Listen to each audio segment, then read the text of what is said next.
The Lord said to Moses, "Speak to Aaron and his sons and to all the Israelites, and say to them, This is what the Lord has commanded.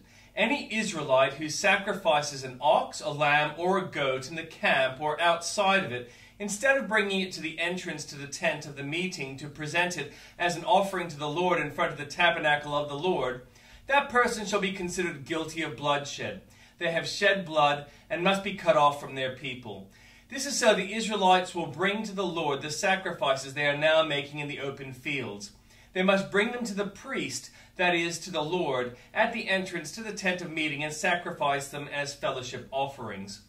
The priest is to splash the blood against the altar of the Lord at the entrance to the tent of meeting, and burn the fat as an aroma pleasing to the Lord. They must no longer offer any of their sacrifices to the goat idols to whom they prostitute themselves. This is to be a lasting ordinance for them and for the generations to come. Say to them, any Israelite or any foreigner residing among them who offers a burnt offering or sacrifice and does not bring it to the entrance to the tent of meeting to sacrifice it to the Lord must be cut off from the people of Israel.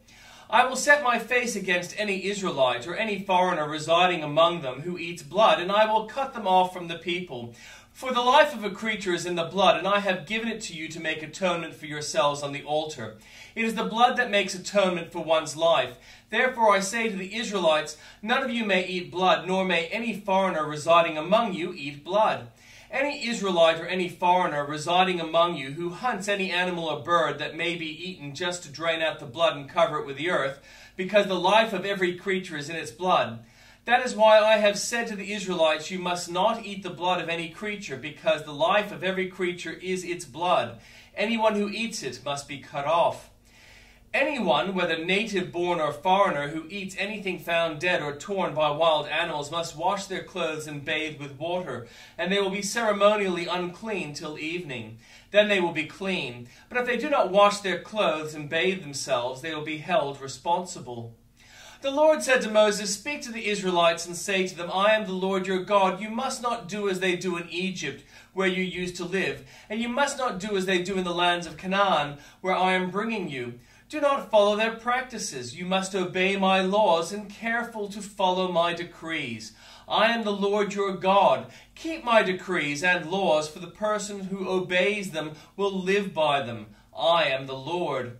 No one is to approach any relative to have sexual relations. I am the Lord. Do not dishonor your father by having sexual relations with your mother. She is your mother. Do not have relations with her. Do not have sexual relations with your father's wife. That would dishonor your father. Do not have sexual relations with your sister, either your father's daughter or your mother's daughter, whether she was born in the same home or elsewhere. Do not have sexual relations with your son's daughter or your daughter's daughter. That would dishonor you.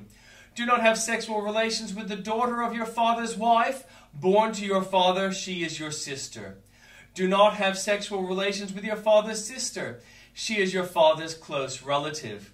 Do not have sexual relations with your mother's sister, because she is your mother's close relative. Do not dishonor your father's brother by approaching his wife to have sexual relations. She is your aunt. Do not have sexual relations with your daughter-in-law. She is your son's wife. Do not have relations with her. Do not have sexual relations with your brother's wife. That would dishonor your brother. Do not have sexual relations with both a woman and her daughter. Do not have sexual relations with either her son's daughter or her daughter's daughter. They are her close relatives. That is wickedness. Do not take your wife's sister as a rival wife and have sexual relations with her while your wife is living. Do not approach a woman to have sexual relations during the uncleanness of her monthly period. Do not have sexual relations with your neighbor's wife and defile yourself with her. Do not give any of your children to be sacrificed to Molech, for you must not profane the name of your God. I am the Lord. Do not have sexual relations with a man as one does with a woman. That is detestable. Do not have sexual relations with an animal and defile yourself with it. A woman must not present herself to an animal to have sexual relations with it. That is a perversion. Do not defile yourselves in any of these ways, because this is how the nations that I am going to drive out before you became defiled. Even the land was defiled, so I punished it for its sin, and the land vomited out its inhabitants. but you must keep my decrees and laws. The native-born and foreigners residing among you must not do any of these detestable things. For all these things were done by the people who lived in the land before you, and the land became defiled. And if you defile the land, it will vomit you out as it vomited out the nations that were before you. Everyone who does any of these detestable things, such persons must be cut off from their people.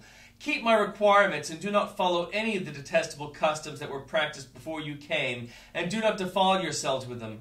I am the Lord your God. And from the New Testament, then the governor's soldiers took Jesus into the praetorium and gathered the whole company of soldiers around him. They stripped him and put a scarlet robe on him, and then twisted together a crown of thorns and set it on his head. They put a staff in his right hand. Then they knelt in front of him and mocked him. "Hail, King of Jews," they said. They spit on him and took the staff and struck him on the head again and again. After they had mocked him, they took off the robe and put his own clothes on him. Then they led him away to crucify him. As they were going out, they met a man from Cyrene named Simon, and they forced him to carry the cross. They came to a place called Golgotha, which means the place of the skull, where they offered Jesus wine to drink, mixed with gall, but after tasting it, he refused to drink it. When they had crucified him, they divided up his clothes by casting lots, and sitting down, they kept watch over him there. Above his head they had placed the written charge against him, "This is Jesus, King of the Jews." 2 rebels were crucified with him, one on his right and one on his left. Those who passed by hurled insults at him, shaking their heads and saying, "You who are going to destroy the temple and build it in 3 days, save yourself. Come down from the cross if you are the Son of God." In the same way, the chief priests, the teachers of the law, and the elders mocked him.